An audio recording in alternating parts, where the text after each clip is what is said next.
அனைவருக்கும் வணக்கம். இன்றைய ஆரோக்கிய தலைப்பில் நாம் என்ன பார்க்க போகிறோம் அப்படின்னா, மரவள்ளி கிழங்கினுடைய மருத்துவ நன்மைகளை பற்றி தான் தெரிஞ்சுக்க போகிறோங்க. நம்ம எந்த ஒரு பொருளுமே நம்முடைய ஆரோக்கியத்திற்கு நல்லதா, நம்ம அதை சாப்பிட்லாமா அப்படின்றத தெரிஞ்சுக்கிட்டு அதை பயன்படுத்தும் பொழுது தான் அதனுடைய மகத்துவத்தை நம்மளால் பெற முடியும். ஸோ அப்படி ஒரு கிழங்கு தான் மரவள்ளி கிழங்கு. இந்த மரவள்ளி கிழங்கு பார்த்திங்கன்னா வேர்லேருந்து உருவாகக்கூடிய கிழங்கு. ஒரு அற்புதமான ஊட்டச்சத்துக்களை கொண்டது அப்படின்னே சொல்லலாம். இதை உணவாக மட்டும் கிடையாதுங்க, மருந்தாகவும் பயன்படுத்திகிட்டு இருக்காங்க.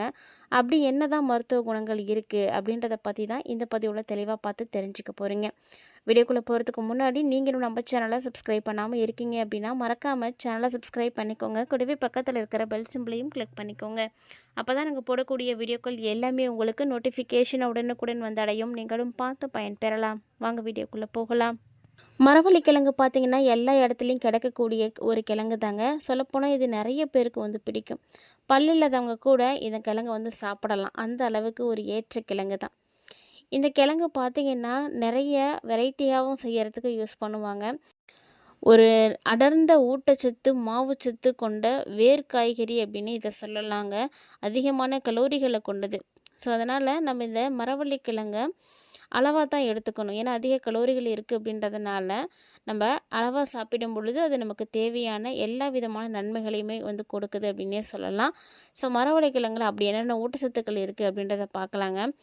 மரவள்ளி கிழங்குல பார்த்திங்கன்னா கலோரி, புரதம், கொழுப்பு, கார்போஹைட்ரேட், ஃபைபர், விட்டமின் சி, தாமிரச்சத்து, thiamine, folate, vitamin B6, potassium, magnesium, niacin அப்படின்னு எல்லா சத்துக்களும் இருக்குது. விட்டமின் சி பார்த்திங்கன்னா ரொம்ப நிறைவாக இருக்குது. அது ஆக்சினேட்டரியாக செயல்பட வேண்டிய முக்கியமான விட்டமின். அது மட்டும் இல்லாமல் கொலாஜன் உற்பத்தி, நோய் எதிர்ப்பு சக்தி, இது எல்லாத்தையுமே மேம்படுத்தி கொடுக்கறதுக்கு இந்த கிழங்கு ரொம்பவே உதவியாக இருக்கும். ஸோ இதெல்லாம் செய்கிறதுக்கு தாமிரம் இந்த கிழங்குல நிறைவாக இருக்குது அப்படின்றதுனால நரம்பிய கடத்தியை மேம்படுத்தி கொடுக்கும். ஸோ ஆற்றலாம் வச்சுருக்கிறதுக்கு உதவியாக இருக்கும். இரும்புச்சத்து, வளர்ச்சித மாற்றம் மற்றும் உடலுடைய செயல்பாடுகளுக்கு தேவையான ஒரு கனிமம். அதனால் இதுவும் இருக்கிறதுனால தாராளமாக நம்ம மரவள்ளி கிழங்கு எடுத்துக்கலாங்க. இந்த மரவள்ளி கிழங்கை எடுத்துக்கும் பொழுது இரத்த அழுத்தத்தை குறைக்கும் அப்படின்னு நிரூபிக்கப்பட்டிருக்கு. உருளைக்கிழங்கு மாதிரி தான் மரவள்ளி கிழங்கும். ஏன்னா உருளைக்கிழங்குல எப்படி பொட்டாசியம் அதிகமாக இருக்கும், அதே மாதிரி மரவள்ளி கிழங்குலையுமே பொட்டாசியம் சத்து அதிகமாகவே இருக்கும். ஒரு கப் மரவள்ளி கிழங்கு எடுத்தீங்க அப்படின்னா அதில் 558 மில்லிகிராம் அளவு பொட்டாசியம் தான் இருக்கும். இது தினசரி அளவில் 16% 21% இருக்கும். பொட்டாசியம் இரத்தத்தினுடைய அளவை குறைக்கும். அதனால் இரத்த அழுத்தம் அதிகரிக்காமல் இருக்கலாம். அதே மாதிரி ஆரோக்கியமான எடையை பராமரிக்கணும் அப்படின்னு நினைக்கக்கூடியவங்க மரவள்ளி கிழங்கு எடுத்துக்கோங்க. இந்த மரவள்ளி கிழங்கு நீங்கள் எடுத்துக்கும் பொழுது ஆரோக்கியமான உடல் எடைக்கு உதவியாக இருக்கும். இதில் அதிகமான கலோரிகள் இருந்தாலுமே கூட ஆரோக்கியமான குடல் பாக்டீரியாவை ஊக்குவிக்கும். நார்ச்சத்து, எதிர்ப்புச்சத்து, மாவுச்சத்து இது எல்லாமே இருக்குது. ஸோ குடல்ல இருந்து வெளியேறப்படக்கூடிய நச்சுக்களை உறிஞ்சி செரிமான மண்டலத்தை மேம்படுத்தி கொடுக்கும். இது வேர் காய்கறி அப்படிங்கிறதுனால இதில் நார்ச்சத்து, உப்பு, இனிப்பு, அதிகமான கொழுப்புள்ள உணவுக்கான பசியெல்லாம் குறைக்கும். ஸோ அதனால் தாராளமாக நீங்கள் எடுத்துக்கும் பொழுது உங்களுடைய எடை பார்த்திங்கன்னா ரொம்ப சரியாக மெயின்டைன் பண்ண முடியும். மரவள்ளி கிழங்குல பார்த்திங்கன்னா ஸ்டார்ச் எதிர்ப்பு திறன் அதிகமாகவே இருக்குது. ஸோ இந்த ஸ்டார்ச் எதிர்ப்பு திறன் கொண்ட மரவள்ளி கிழங்கை எடுத்துக்கும் பொழுது ரொம்ப நல்ல நன்மைகள் கிடைக்கும். கரையக்கூடிய நார்ச்சத்து பண்புகளை பெற்றதுங்க. ஸோ இந்த எதிர்ப்பு திறன்பானது மாவுச்சத்து அதிகம் இருக்கக்கூடிய உணவுகளை எடுத்துக்கும் பொழுது ஆரோக்கியத்துக்கு பல வழிகளில் பயன் கொடுக்கும். குடலிலிருந்து உங்களுக்கு நிறைய நன்மைகளை கொடுக்கும். குடலுக்கு தேவையான நன்மை பயக்கக்கூடிய பாக்டீரியாக்களுக்கு உணவளிக்கும். இதனால் செரிமானம் மேம்படும், வளர்ச்சிதை மாற்றம் மேம்படும், நீரிழிவு நோய் அபாயத்தை குறைக்கும். இதில் இருக்கக்கூடிய ஸ்டார்ச் அந்த அளவுக்கு நமக்கு பயன்படுது. அதே போல் காயங்கள் குணமாவதை ஊக்குவிக்கிறதுக்கு மரவள்ளி கிழங்கு தாங்க பயன்படுது.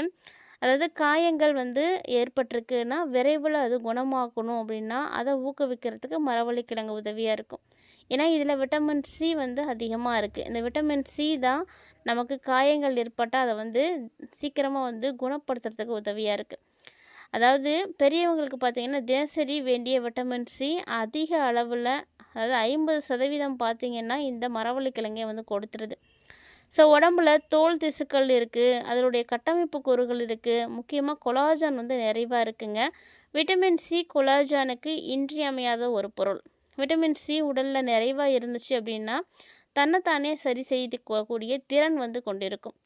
அதோடு மட்டும் இல்லாமல் விட்டமின் சி உடலால் உற்பத்தி செய்ய முடியாது அப்படிங்கிறதுனால தான் உணவு மூலிமா நம்ம வந்து எடுத்துக்கிறோம். அதுக்கு மரவள்ளிக்கிழங்கு ரொம்பவே யூஸ்ஃபுல்லாக இருக்கும். மரவள்ளிக்கிழங்குல விட்டமின் சி வந்து நிறையவே கிடைக்குது. வளர்சிதை மாற்றத்தை வந்து சரி பண்ணி நோய்க்குரிய அபாயத்தையே வந்து குறைக்குது. அதாவது வளர்சிதை மாற்ற அபாயத்தை வந்து குறைக்குங்க. நீரிழிவு மற்றும் இதய நோய்க்கான ஆபத்தை வந்து குறிக்கக்கூடிய உயர்ந்த இரத்த சர்க்கரை அளவுகள், கொழுப்பு, இடுப்பில் இருக்கக்கூடிய சுற்றளவு இது போன்ற அபாயத்தை வந்து உண்டு செய்யக்கூடிய வளர்சிதை மாற்ற நோய்க்குறிக்கான அபாயத்தை வந்து குறைக்குது. இதில் இருக்கக்கூடிய ஃப்ளவனாய்டுகள் மற்றும் நார்ச்சத்து வளர்சிதை மாற்ற நோய்க்குறி அப்படின்னு சொல்லுவாங்க. ஸோ நிறைய பிரச்சனைகள்ல இருந்து நமக்கு பாதுகாப்பை வந்து கொடுக்குது. என்னதான் ஒரு சில விஷயங்கள் நமக்கு நன்மைகளை கொடுத்துட்டு இருந்தாலுமே கூட, ஒரு அளவுக்கு மேலே நம்ம எடுத்துக்கும் பொழுது அதனால் நமக்கு பக்க விளைவுகளும் ஏற்படும். ஸோ மரவள்ளிக்கிழங்குல ஒவ்வாமை எதிர்வினைவுகள் என்பது அதிகமாகவே இருக்குது. ஸோ இதனால் வீக்கம், வாந்தி, சுவாசிக்கிறதுல சிரமம் இது போன்றவற்றையெல்லாம் வந்து ஏற்படுத்தும். மரவள்ளிக்கிழங்குல ஒவ்வாமை இருக்கிறதுனால சாப்பிட்ட பிறகு உதடு, நாக்கு இதெல்லாம் வீங்கும். ஸோ சுவாசிக்கிறதுல சிரமம் ஏற்படும். இதனால் இது மாதிரி பிரச்சனை இருக்கக்கூடியவங்க மரவள்ளிக்கிழங்கு வந்து அதிகமாக எடுத்துக்க வேண்டாம். இந்த மரவள்ளிக்கிழங்கு பார்த்திங்கன்னா பச்சையாக சாப்பிட்றத விட அவிச்சு சாப்பிட்றது தான் ரொம்ப நல்லது. அதனால் எல்லோரும் வேக வைத்து சமைத்து வந்து எடுத்துக்கோங்க. மரவள்ளிக்கிழங்குல நிறைய மாவுச்சத்து இருக்குது.